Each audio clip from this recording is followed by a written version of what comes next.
everybody, and welcome to the Music Minds podcast. My name is Tony Fennell, and joining me for our weekly dig into the idiosyncrasies of the music industry is my co-host, John Stone. How the devil are you, my friend? Oh, hanging in there. Of course, it's about 85 degrees down here and 100% humidity. And, it's supposedly the first day of fall, but apparently Indian summer is no longer Native American. It's Calcutta.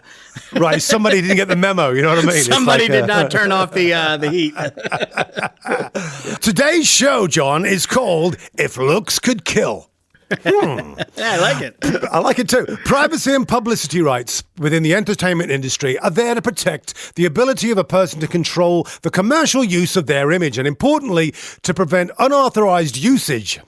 The gist of privacy rights is that you, the person, get to control information and images that pertain to you. And by the way, publicity rights do not end when a person dies. A lot of times those rights are passed on to their estate. For instance, John, Jimi Hendrix, we both know how big that guy is. Oh, yeah. Anyway, today, though, we'll be touching on the recent case of superstar Ariana Grande suing the company Forever 21 for a minimum of $10 million in damages, alleging that the clothing company used her name and likeness in a branding campaign designed to suggest to the viewing public an affiliation between the pop superstar and the American fashion chain. It's trouble. Anyway, you slice it. The lawsuit states that Forever 21 asked Grande to partner up with her at the end of 2018, but she declined. And this is where it gets funky, John. And I don't mean James Brown funky. That was terrible, but I had to do it. Hey, why not? Lawyers for Grande have alleged that Forever 21 plagiarized imagery from the video for Grande's single 7 Rings, released at the beginning of this year, for one of their advertising campaigns, which is naughty. And as you'd expect, Forever 21 disputes the allegations, but personally, John, I think they could be in trouble here, mate. I agree. Right? A post on Forever 21's Instagram account showed a Grande looking like wearing a trademark ponytail and pretty much all the same hair accessories that the kid wears. In fact, it was the identical look to Grande in the 7 Rings video. And if that wasn't enough, the caption beneath the image on Instagram quoted a lyric from the track. It used the lyric, "Gee, thanks, just bought it." And I mean, that is a straight lift from the song 7 Rings. Stupid, really. Yeah. Anyway, there were more instances, but to wrap it up, the lawsuit declared the resemblances to be uncanny, claiming Forever 21's intent was clear, to suggest to the viewing public that Miss Grande endorsed Forever 21, its products, and that she was affiliated with the brand. Oh boy, here we go. Yeah, boy. The suit also added that one Instagram post by Grande is worth well into 6 figures, and we've talked about how much money you can earn from an endorsement, right, John? Absolutely, absolutely. Well, the big one here, right, John, is that most musicians know about protecting their recordings and copyright, especially if musicians listen to our podcast, by the way. We would hope. Right? But, John, how about this whole name and likeness thing? Is it straightforward? Well, it's really interesting. And when you brought this up as a subject to talk about, Tony, I was like, well, this is a little off the beaten path from what we usually discuss. But finding out more about it and reading into it, it turns out it actually has a lot of touch points from what we talk about with copyright and what we talk about with maintaining and defending your rights and all of that. So it's a very interesting case. And I agree with you 100%. I think there's no way Forever 21 can win on this, except maybe they can, and we'll get into that a little bit, because like all copyright, like all rights, defending your rights and all that sort of thing, depends on how strongly you want to go after it, depends on who's on your side and who might not be, both in the court and with lawyers and all that sort of thing. So it's a very interesting case that way. Just a little bit of background. So there are 2 companies, actually, that are defendants in this, Forever 21 and Riley Rose, which is controlled by the children of the founders of Forever 21. Forever 21 was founded in 1984 by Do Won and Jin Suk Chang, 2 Korean Americans. It's now worth about $4.4 billion in sales every year. All of a sudden, that $10 million sounds like chump change, right? Yeah, it does. The couple, Do-won and Jin Suk are number 222 on the Forbes 400 list of wealthiest Americans with a combined net worth of $3 billion. So they definitely have a lot to work with on their side. And when we get into the actual information and learning more about what likeness rights are and what this case is about, a really great source, something that I pulled a lot of information for this from, is a website called the Digital Media Law Project, dmlp.org. It's got a little bit of outdated information. They stopped updating it in 2014, but the basics are there. So as it turns out, likeness rights and this type of thing is not actually standard law federally or even internationally. There are about 15 countries around the world that have strong laws in place to protect the use of identity and identity rights and all of that sort of thing. And in the United States, it's actually not across the board. There are about 30 states in the United States that have these laws, and they're all dictated by state law. So different states have different ones. Some of them are much stronger. Some of them are less stringent, but you can imagine states like California, which is actually where this lawsuit has been filed, have pretty strong ones. You have a very strong lobby, obviously, in L.A. with the celebrities and such, and we'll talk a little bit about their specific interest in this type of law down the road and a little bit later on. But what we really are talking about here is you have a right as an individual to stop somebody else, another individual, from using your image, your name, your signature, your likeness, and that's where we're going to get into it here with Ariana Grande's lawsuit, or other personal attributes. They cannot be used by another party without your permission. Right. Now, there's also a right of publicity. So there's a separate thing. If it's just an individual is using your name or such without your permission, that's called misappropriation. If it's being used commercially, which is what we're talking about here, that's a violation of a person's right of publicity, as you've been talking about. Yeah. So a person has the right to control or make money from the commercial use of their identity. Now, what's very interesting about this law is it's very heavily on you as you. So if it's you, your name, your signature, your photograph, your absolute undeniable image, that is very much lock, stock, and barrel protected. However, when it gets to likeness, it gets a little more loosey-goosey. And as we're looking at here, it's not actually her that's being used in the image. It's a lookalike. But so much of that is a lookalike. It looks just like the imagery from the music video, which is definitely going to be protected property. You know, the imagery. Totally. I'm wondering, is it her who would control the little dangly things in her ponytail? Is it her stylist? I mean, who controls those images? But as they say, if you can really just take one quick look at it and tell pretty much beyond a doubt that it is this person, it's a likeness that should be under control and under protection. Well, so I have a feeling, yeah, go ahead. They're looking, John. I mean, basically, Forever 21. And by the way, with that kind of money, those girls will be Forever 21. Exactly. I'll tell you, it's like you were just about to talk about your name and image. The Kardashians look nothing like they did 10 years ago. So how can you protect that look? Anyway, I'll move on from that. Oh, I'm being a bit of a bitch here. Sorry. All right. But the thing is with Forever 21 is that they want you to automatically, kind of see it out the corner of your eye and go, Ariana Grande is in the Forever 21 video. I mean, if you see the whole video, at some point you're going to go, that's not her. But it's that subliminal stuff that they're throwing at you, and they're in trouble for that.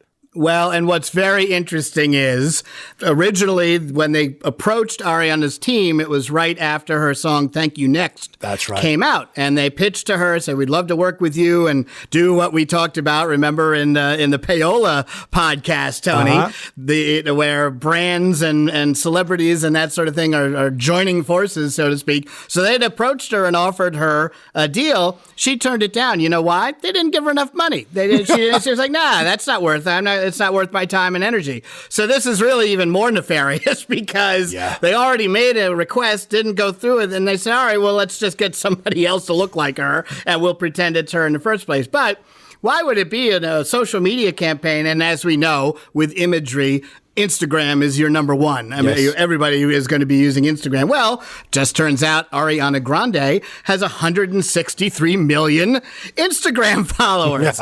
So there's a little bit of an overlap there, I think, between her audience and the people that would go to Forever 21 and Riley Rose. So it definitely is. I think it's a pretty much of a slam dunk, but you never know. You get the wrong judge, et cetera, as we've seen before. Yep. Other slam dunk cases have gone down the drain. Well, they're lawyers, though, John. They've come out, and we did touch on this. They're coming out swinging because, as I said in the setup here, she gets 100K plus per endorsement. I mean, that's just to say, hey, I like using Neutrogena on the back of my foot. You know, that's 100K. Thank you very much indeed. Can you imagine how much she'd have asked Forever 21 for her to endorse online on her social some of their accessories? I mean, come on. Absolutely. And remember, I mean, with a traditional commercial, if you took out the internet equation here, so to speak, you know, this would be for a limited period of time. It would come and go. People might remember it a few years from now, whatever. But remember, the internet is forever. So even if it's just they're using it for this little period of time, so many of these, you know, especially you're talking about young people, they're going to look at something for 5 seconds. They're going to say, oh, wow, Ariana loves this. Man, I'm going down there and buy whatever that piece of, you know, clothing or accessory is. So it doesn't take, you know, nobody's doing research on this stuff except maybe you and me. And lawyers. And lawyers, indeed. Interestingly, I was actually doing the research for this, and my daughter leant over my shoulder, as she does. Can't have any secrets in my house. Anyway, so she leans over and she goes, oh. And I went, what's O? And she went, are you on the side of Forever 21 or Ariana Grande, Dad? And I went, oh, good Lord. And I said, well, am I supposed to say? I guess so. I'm on Ariana's side, actually. Absolutely, I agree. Because she's been fleeced. Yes, she charges a lot of money, but she charges a lot of money because she's an amazing singer and a bloody hard-working girl. Right. And if you look at the imagery, that if you put this side to side, which there's a good article in, of all things, again, the New York Times. Yeah. Us old people, we read newspapers. But there's a great article in there. It shows it, and everywhere it shows it. But it's side to side. Not only does she have little baubles in the hair, she has the ponytail that are, you know, you could almost trademark those for Ariana's look. Oh, for sure. But the girl's even doing the little side eye thing that Ariana, you know, does. I mean, she literally was in a commercial where she did that. It was almost like the rim shot for her appearance in the commercial. So they are not pretending at all that, oh, well, this is just a girl who wants to look like Ariana. No, they're saying, yeah, sure. Yeah. You look at that briefly and don't look back. You're just going to say, and you see Ariana's name, you see a lyric. Yeah. What are you going to look at? You know, and everybody that saw that video, I'm sure that thing, I didn't look it up, but I'm sure it had hundreds of millions of views. Oh. So everyone knows that video that she put out. So it should absolutely be a straightforward thing. Sure. And she's absolutely earned the right to say no. I mean, she is. Yeah. She is. As far as the kids are concerned, I use the word the kids. The term the kids. Whoa, I can't even get that right. So I use the term the kids because, you know, my daughter instantly, you know, she's leaning over my shoulder and she goes, oh, Ariana Grande. You know, so she knows. I mean, people like her have earned it. I touched on the fact earlier on that, you know, your name and likeness is passed down to the estate. I mean, it's been reported now that Jimi Hendrix's estate, this is colossal to me, it's worth $175 million. Sure. $175 million, you know, and what did he do? 3 records? You know, and it's so big that his brother Leon, he's on his 3rd court case, and he's desperately trying to get his hands on it. And, you know, the Hendrix estate is just saying no. Yeah. You know, and they are so protective. I mean, you must know that. I mean, can you imagine you working the Hendrix catalog? Good God, the amount of calls per day to use his stuff must be insane. And do you recall that many uses of it that have been approved? How many times it's been used in popular culture other than for his own purpose, or, you know, the purposes, obviously, of putting his music out through re-releases and catalog stuff? It does not get used a lot. I remember a friend that I met out in L.A. Several years ago. We were having lunch, and he represented the Doors catalog. Oh. And his job, this was before Ray Manzarek had passed away, and Ray Manzarek was a very fierce protector of the Doors legacy in their catalog. He said his job, and he only worked in the advertising space. He said, I have a very easy job. My job is I say no. That's literally it. I just say no. I do not allow anybody to use anything. If it's something non-commercial or artistic or whatever,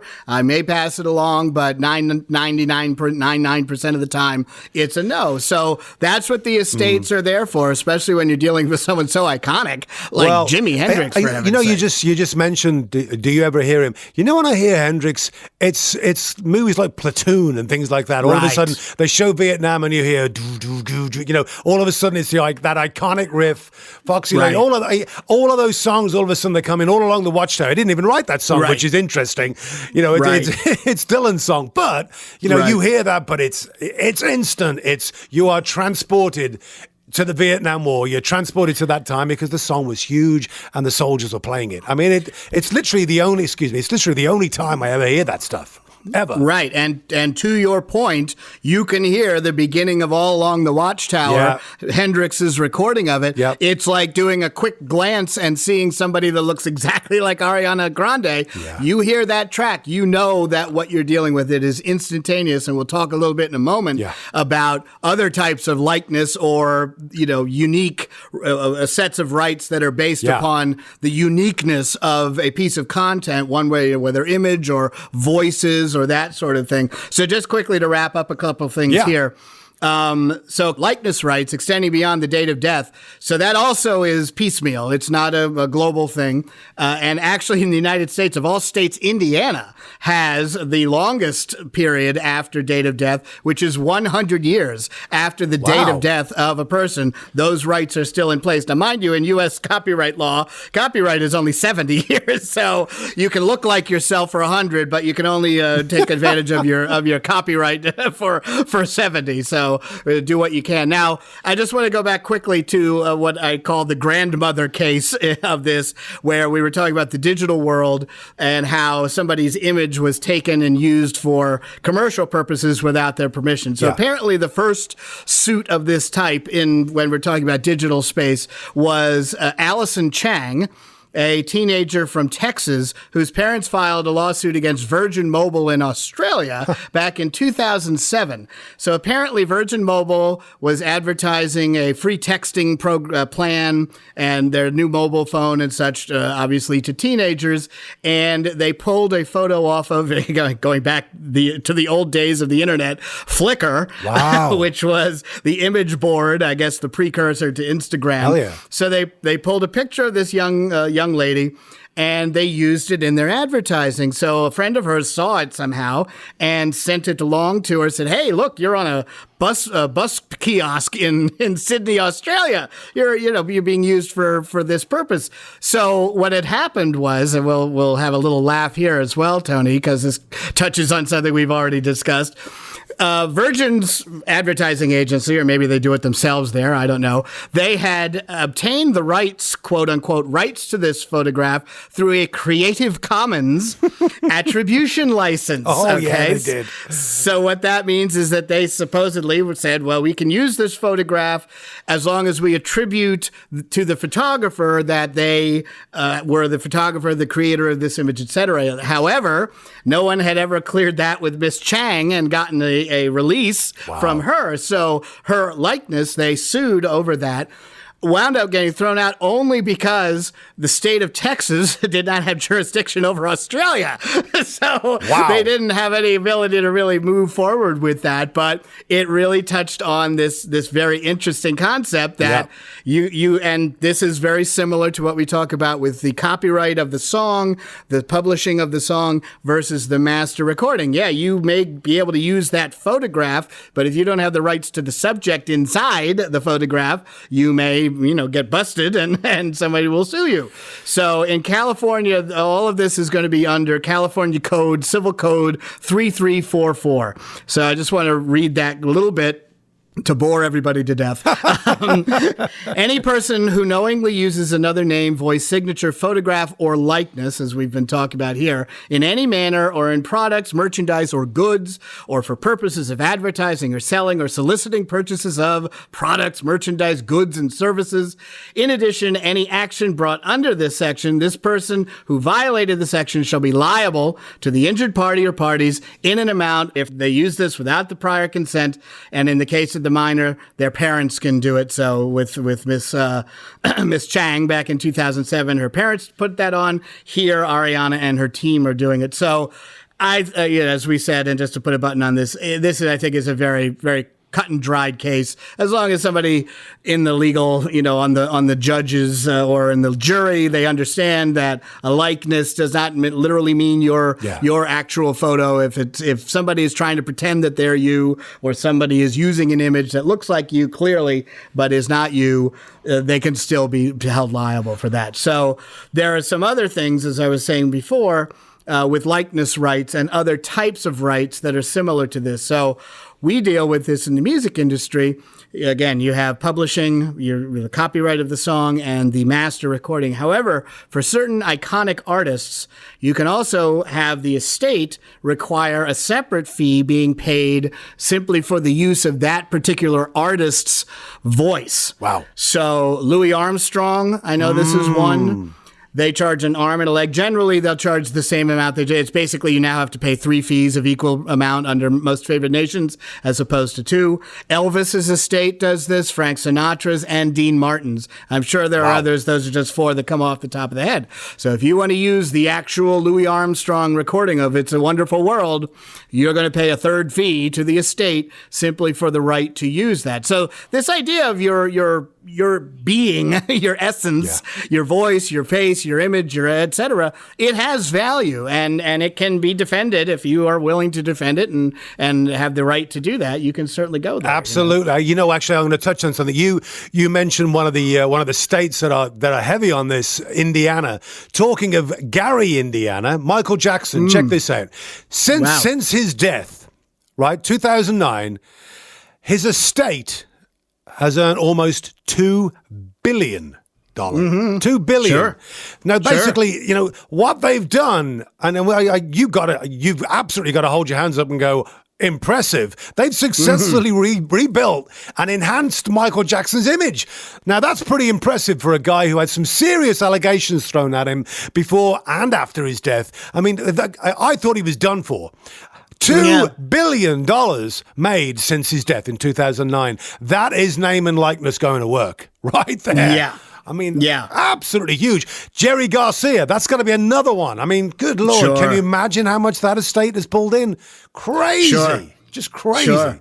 If you can get somebody to say, okay, I will pay you for this or put value on it. And remember, anytime you can do it, it sets precedent. Then down the road, somebody else says, oh, why should I have to do this? Well, this has been done, over the course of time, whether it's, set in stone, pardon the expression, or not. It is, it is what is done. And so you're just going to have to go along with it, or we will sue you and we'll have a whole backlog of precedents set to say, no, they do have to pay for it. And if you don't like it, take it off. You have injunctive ability. You can basically force them to stop it. If they produced any kind of physical content, they have to destroy it. It's a huge burden to somebody. So, absolutely. It's very, very interesting. Now, again, when we talk about music, you can also feel the same way. And we talked about this on a couple of podcasts already, Tony.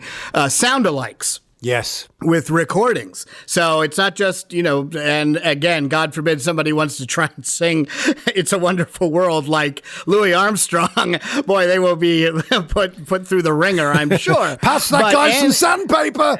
There you go. Exactly. He will be eating sandpaper by the point that's done. Wonderful. Watch it, Tony. Yeah, I'll stop.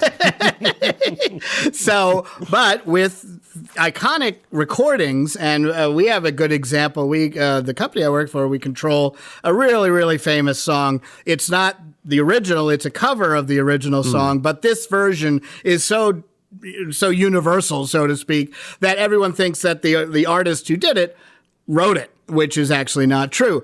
But we had received a request from a well-known music supervisor. They wanted to use a recording by a Philippines band, and we talk about these types of rights and likeness and all that sort of thing are unique to certain countries, and each country has its own, version of it and that sort of thing. This band, I'll never forget it. She sent me the recording of it, and I went back. I said, "You got to be kidding me!" I said it sounded exactly like, in fact, note for note. There was an introductory part from this huge recording. They did note for note the whole thing, and all it was some guy singing in Tagalog, okay, the Philippine language, and that was the only difference. So I was like, "There's no way we are going to touch this," because the label, which is of course a major label, they would stomp on this in a heartbeat. They would sue everybody. So, but we're this type of thing, again, it's another right, as we've talked about ad nauseum in a lot of these podcasts. It is another right you must defend. And somebody like Forever 21 will go, we have $4 billion in sales a year. Screw her. We'll do it. And if she wants to sue us, here, hold on. Let me. Can you cash a $20 billion bill? Unfortunately, you're right. I mean, again, money talks every single time. It's interesting when I drive in to see you, John, to go to dinner. Sorry for drinks in New York. I listen to sport radio and as well as music, obviously. But I'm listening to sport radio, and all the time they've got this advert on. It's for cars for kids. I won't even. But good Lord, it's a Johnny Cash sound-alike. It is so Johnny Cash, it's frightening. And I'm like, please, can somebody shut this down? One, because it's annoying. But surely the estate must be at some point going, okay, you've played it enough now. We've given you some leverage. And by the way, that Cars for Cash, I'm pretty certain it's not going to the kids. So, it's another use of somebody's likeness. I mean, it's a sound alike.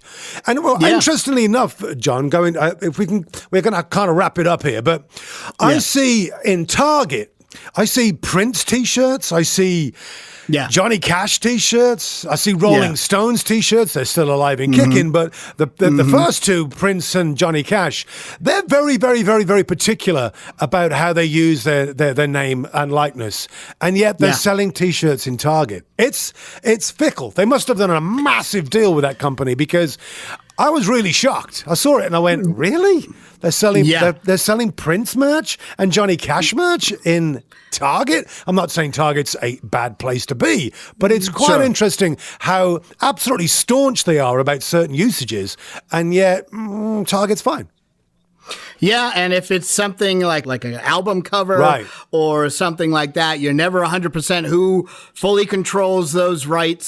Some of that can be assigned over, since the record label put the record out. They would control the album art, that sort of thing. You never know. So I've seen those as well, and I always go, wow, they must be making a pretty penny. Now, anything like that, you're absolutely going to have to license that. Yeah. That image has to be licensed. You're going to get a piece of that royalty for every single one of those units that's sold, usually with an advance. So, it's definitely going to have something to do with that. And there are companies that are reputable, and they say, look, we totally respect and honor. We want to keep his image alive and everything like that. And sure, they'll say, okay, throw us 10 grand, and that's your advance, and you can sell those units and go for it from there. So now I just want to do one quick thing. I know we're almost done. The one little side piece here, when we're talking about images and protecting your images and your image and your personal image and everything like that, paparazzi.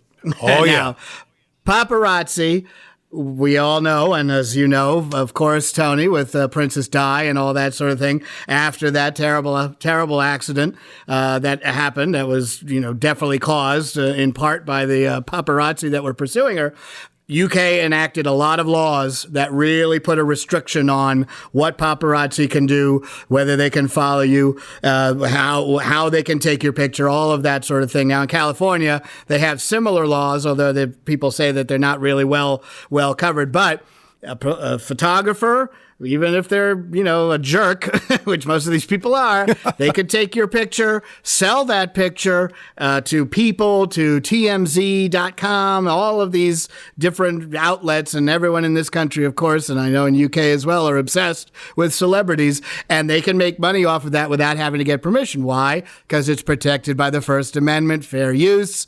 They are serving as journalists, photojournalists, and that sort of thing, even though some of these people can't spell their own name, somehow they are protected under that. So when you're talking about this sort of thing, it's really the commercial exploitation of your image, not necessarily if it's a photograph of you that's being put into some, gossip rag or something like that. That is protected by free speech rights. But if it's commercially being used, like we're talking about with Miss Grande, to sell products, that is how you can say, nope, you can't do that. I'm going to come after you and sue you.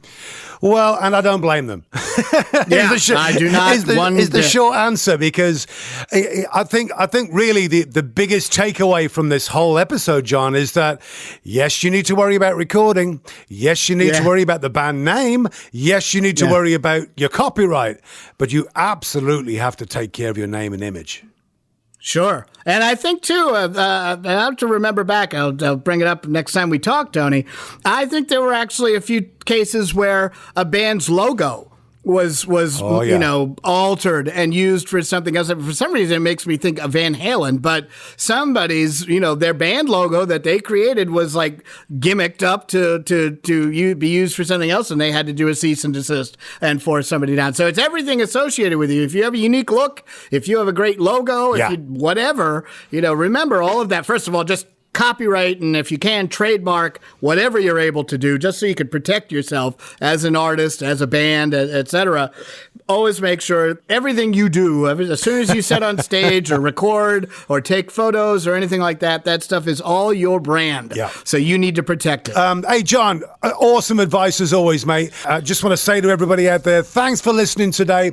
Don't forget to like and subscribe to our podcast, and you can catch all the episodes, by the way, on iHeartRadio, iTunes, Google Play, Spotify, InTune Radio and Stitcher. And for all of you out there who want a little bit more information, you can go to musicmindspodcast.com. That's www.musicmindspodcast.com. John, love you, mate. Until next time, people, see ya. Take it easy.